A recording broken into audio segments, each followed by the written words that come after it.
Assalamualaikum everyone.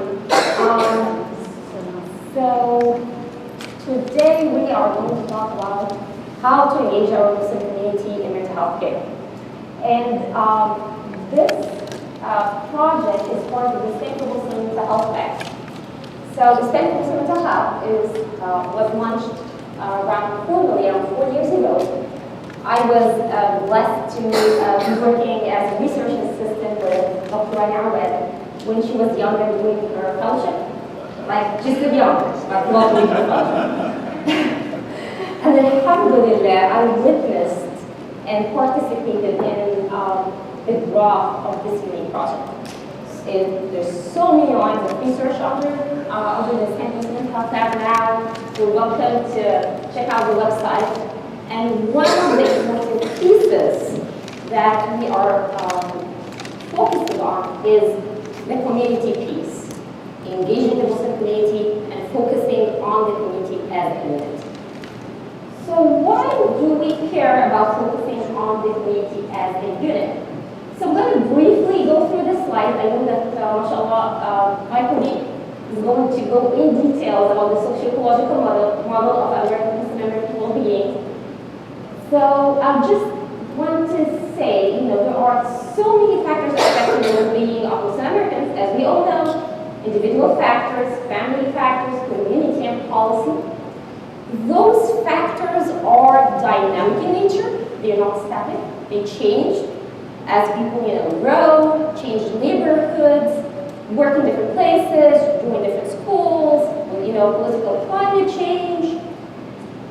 In addition to that, there's always this intersectionality between religiosity, culture, and ethnicity. There are vulnerable groups. So we have underserved minorities within the Muslim community. Muslim women, African Americans, converts, and today, in our trauma session in the morning, one of the convert therapists, she talked about her experience being feeling lonely within the Muslim community. So definitely another layer of stressors.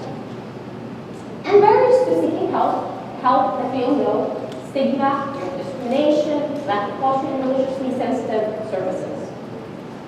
And also, another thing that is really important is that the literature says that the more you engage the community you're trying to serve, the more likely you get better health outcomes that are more sustainable.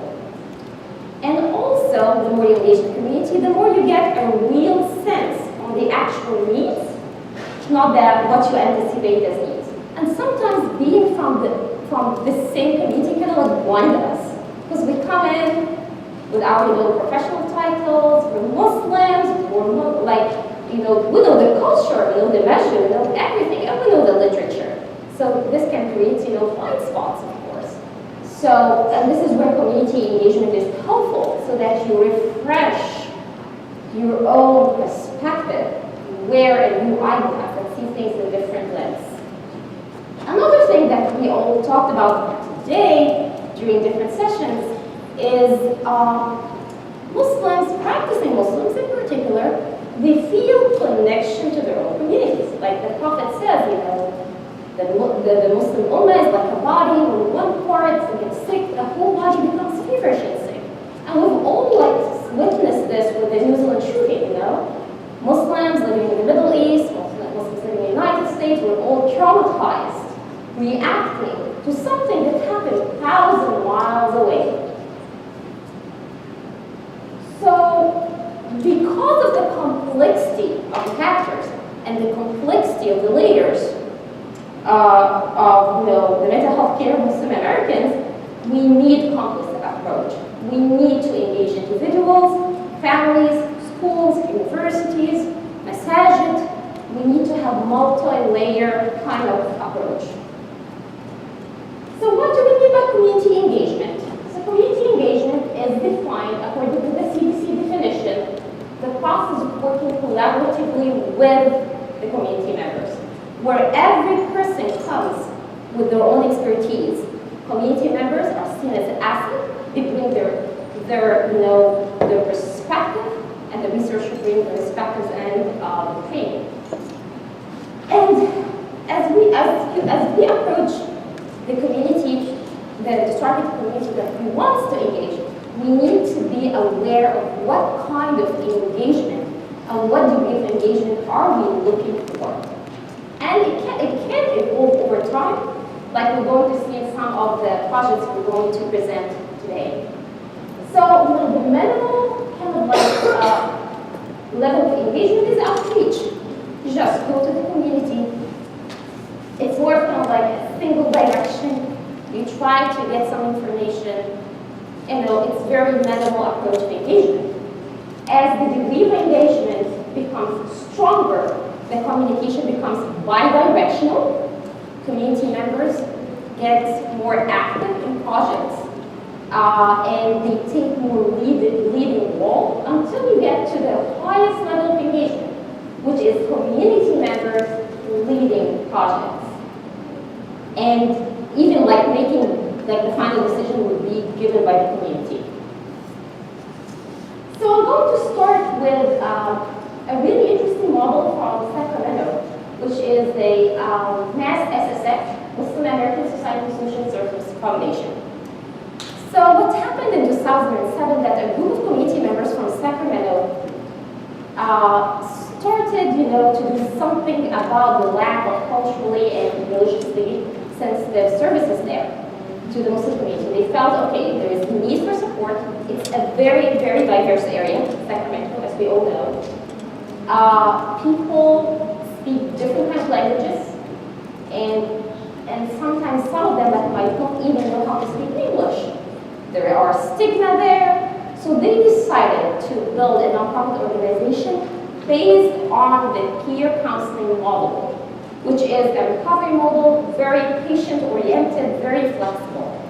So what they did is that they brought professionals, they trained community members on peer counseling, and they started to do sessions. And this was offered for free, sometimes with a very minimal, like $7, $10, which is basically a donation. The whole organization is based on volunteers, except for just one person who's hired. And it's a very interesting model. Expanded, you're not just doing peer counseling, they're doing workshops, seminars, they're building partnerships with the masjids, with UC Davis. They have a really good partnership with UC Davis. They even do training to providers at UC Davis.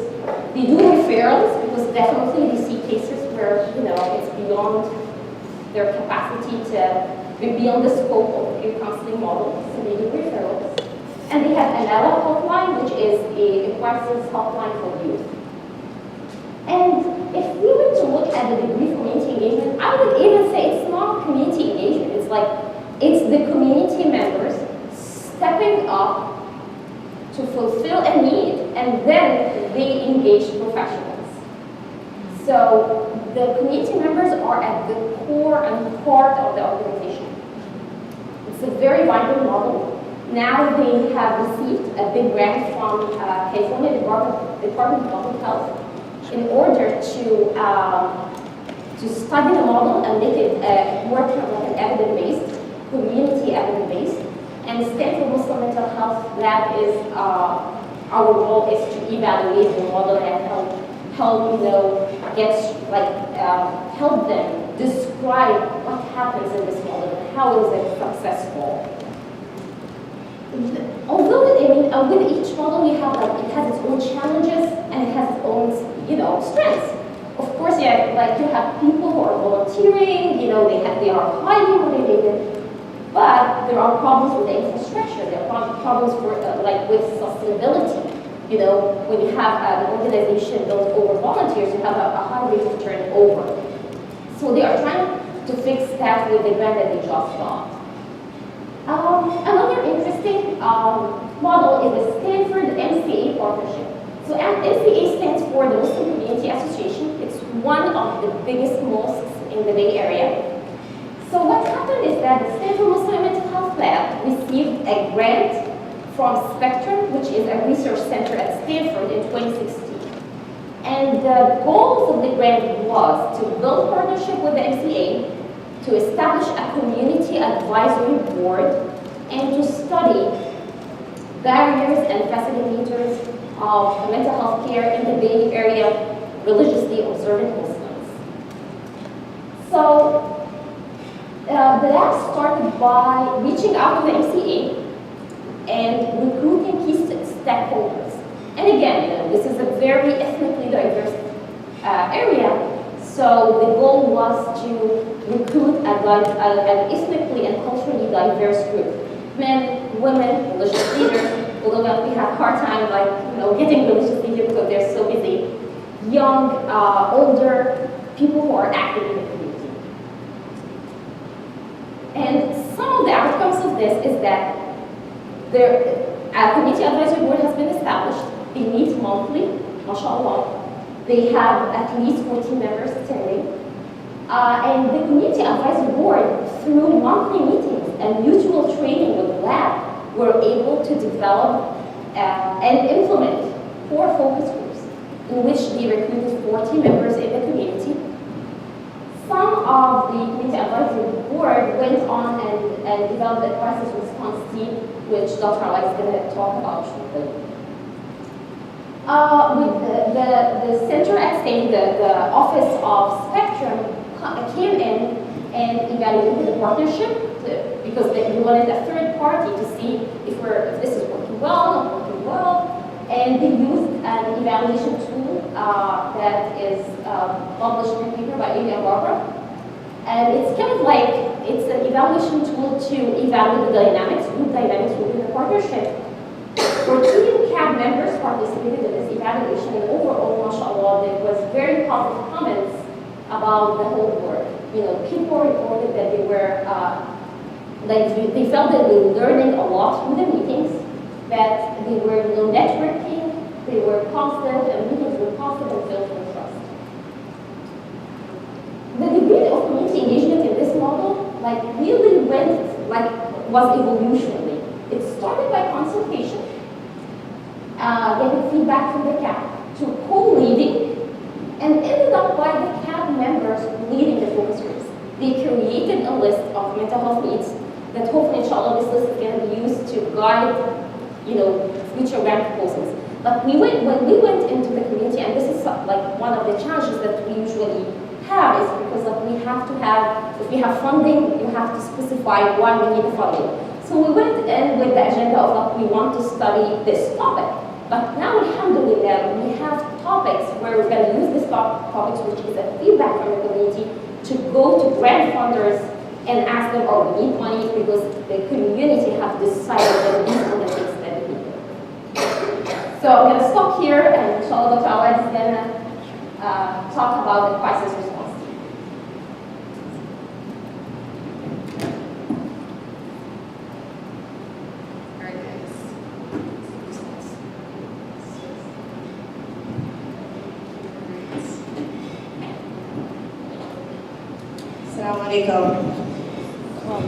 How are all of you this afternoon? I think I'm going to hold it really close because I'm losing my voice. Is that okay? Yes, inshallah. Dr. Sara, it was awesome listening to you. It's always wonderful to see your own trainee kind of blossom into a full-fledged researcher and presenter, mashallah. Awesome. I want to just kind of get a pulse of how people are doing in the room and seeing how much we're understanding this concept of what we call CBPR-based research, community participatory research-based research. Do we have a pretty good sense of what this means? What Dr. Adi was presenting here was essentially going into the community, and in this case, the Muslim community, and having them figure out for themselves what are the issues related to mental health, and what do they need from us as professionals to aid them, as opposed to us as professionals sitting back and saying, well, we think the issues with the community are X, Y, Z, and then developing programs or models. So what's developed here is very evidence-based research in which you really coming mostly from the public health field, integrating it in with psychiatry in this case, and psychology, but really coming with evidence-based practices of knowing what it means to build a team. The team in this case, which is what Dr. Sara was referring to as the CAB, is Community Advisory Board. So the Community Advisory Board's main goal, essentially, is to have people who are half professionals and half lay members of the community. So you have people on our CAB team that meets monthly, so it's the Bay Area Muslim Mental Health Community Advisory Board, and how they meet monthly. Half of them are any lawyers, dentists, teachers, housewives, people who are advocates for mental health within the community, who have their pulse on what the community needs and actually can say that. They come from different ethnicities, different backgrounds, different genders. And then in addition to that, we have our mental health professionals. Because we meet so regularly on a monthly basis, we've been doing this now for several years, we've been able to really assess what's going on with the mental health situation of the Bay Area. So there isn't sort of a question mark anymore as to what's needed. So my role really right now is to explain to you some of the things that have come out of this. One of them is the CRT, the Crisis Response Team, which also comes out of the field of public health. This concept of having a team that is ready and available, and I'm going to take back my, I know you're presenting on this tomorrow, so, but I'm going to take back my, my title, where I was saying having the community, thank you, having the community ready to be able to be proactive rather than reactive whenever a tragedy or disaster hits us. Because the reality is it just keeps on happening over and over again, locally, nationally, internationally. So the reality is if you have a team that's in place that is ready to roll whenever tragedy strikes, whether it's local, just something, like an unfortunate suicide that happened in the community, or whether it's something much more international like New Zealand, for example, what does the community need? Who are the responses? What triage system is set up? That all has to be in place well before the tragedy strikes.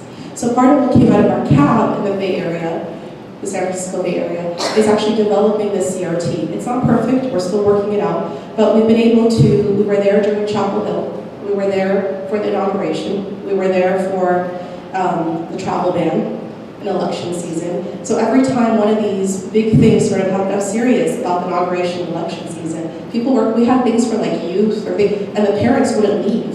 They need their own processing groups. So this idea is really important, and you need to have administrators, but you also need to have professionals. So so you actually can find this, one of the things, actually we forgot to put this on the slides, but one of the other things that developed out of our CAB is a website called BayAreaMuslimTherapist.org, which basically is a website for all of the professionals, Muslim mental health professionals that are local to us in the Bay Area. We always refer people to the Institute of Muslim Mental Health's directory, which is national, even international, I believe.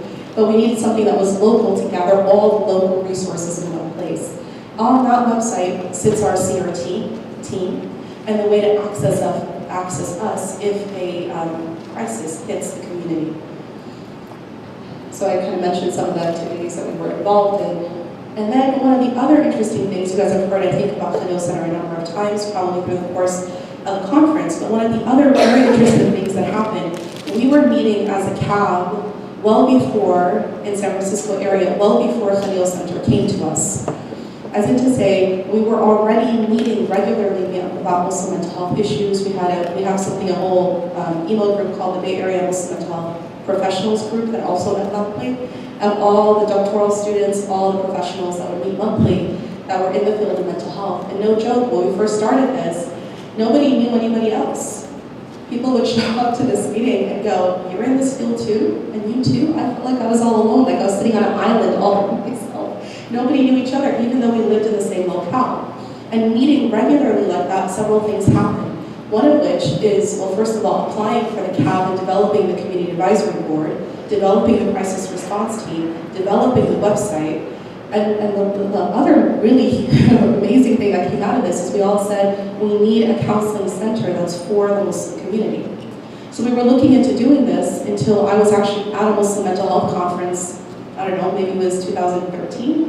And Dr. Hunan, who's the executive director of Imam Kashavarzi of Khalil Center, pulled me aside. I wanted to listen to the rest of the lectures, but he pulled me aside to one of these back conference rooms and said, "Will you do a Khalil Center in the Bay Area?" And that's actually how the Khalil Center started. Actually started right here. So we have to thank Dr. Abbasi and all the rest of the Muslim mental health folks, because that's how Khalil Center came to the Bay Area.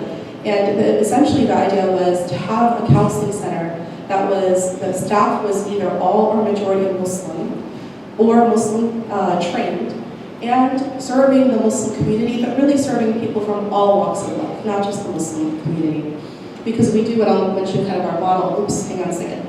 I forgot to say that since it opened up in Chicago, then came to the Bay Area. There's 3 offices in each of those cities. But now we have an office in Manhattan, an office in the LA Valley, and an office in Toronto, mashallah. And I think it's going to keep on growing as far as I can tell, because the need is very much there. And the idea is that not only do you have Muslim professionals working with the Muslim community, but in addition to that, you also have Islamically integrated care.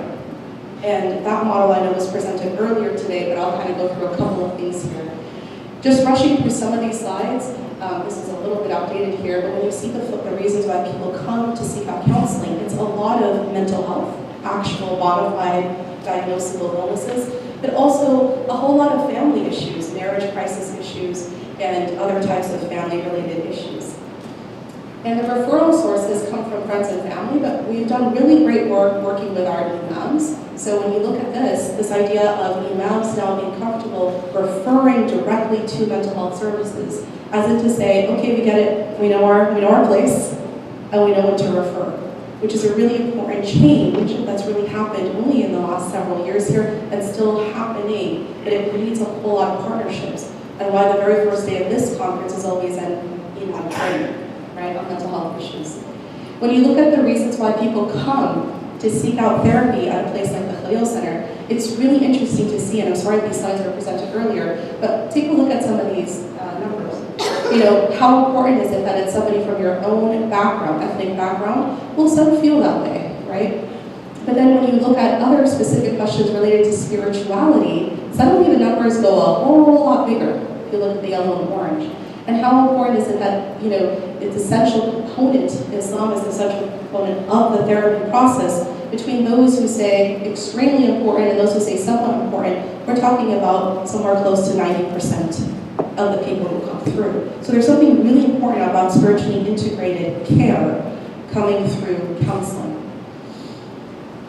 So this idea here that having, you know, from the Islamic sources, how do you provide therapy is really important, and the idea that it shouldn't be a false dichotomy.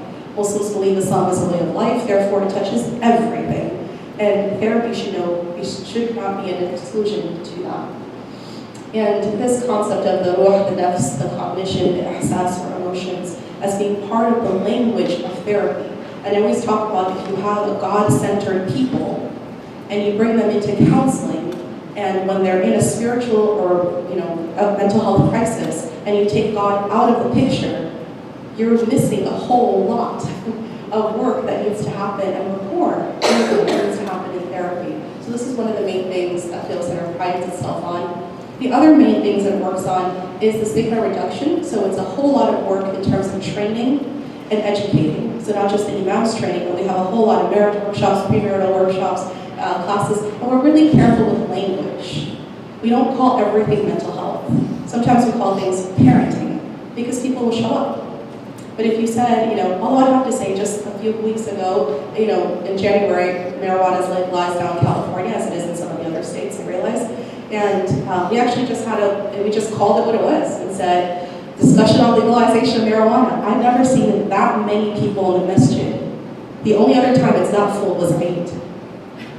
Between like the youth and between their parents, it was packed in there, you know, and we called it what it was. And there was a religious scholar who was talking about the Islamic aspects, and there was an addiction medicine, one of my colleagues at Stanford, who was talking about the kind of the medical background on marijuana. And so sometimes you call it what it is, but sometimes you have to be really careful with language and what you call these programs. Community engagement, awareness, and collaborating in research is another big part of Khalil Center. A lot of people don't realize that other than direct services and other than education in the community, one of the other thing is a whole lot of data collection and pumping out research. So in the coming years, I think you'll see a lot of that coming through these conferences and in the papers you read because of the sheer amount of data that we're able to collect, seeing all the Muslims that we do in our clinics. Going a little fast here, this is all great stuff that we talked about. Web therapy has been another new addition to some of the work that we're doing, in addition to just being able to have different models of care. So certain Khalil Center offices are standalone.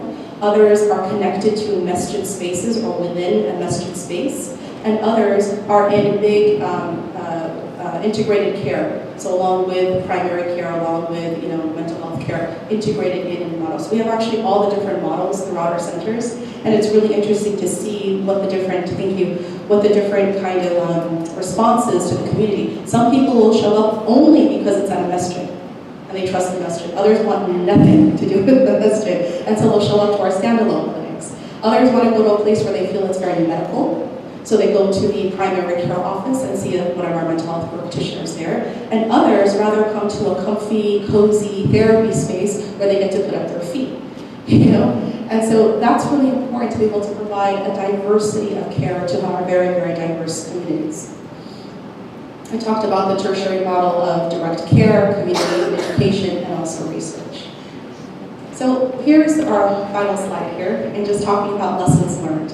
In the lessons learned, some of the main things of engaging with the Muslim community, and the reason I have this book up here, and the book itself is actually with me, what Dr. Sara and I presented is actually published now in the Muslim mental, in this book on Islamophobia and psychiatry. The entire chapter is actually in there, including all of her very pretty graphics, mashallah. And it talks in detail about some of the work engaging the Muslim community directly, and some of the challenges that have come up as well, and some of the things that we've learned.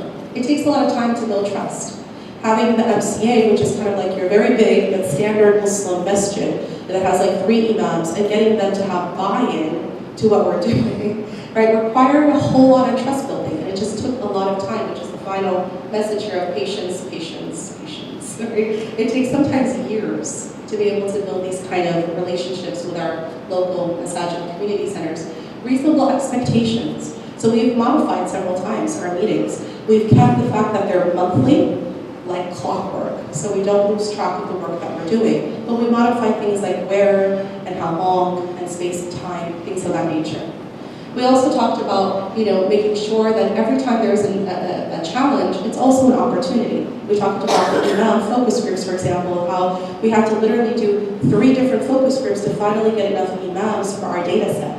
So in our, the herding cats is what I call it. And every time we had one of these, 2 or 3 imams would show up, and finally on the final one, we had 40 imams, or spiritual leaders in our community. That gave us a lot of really good data for our research study here, which we hope to publish soon, inshallah.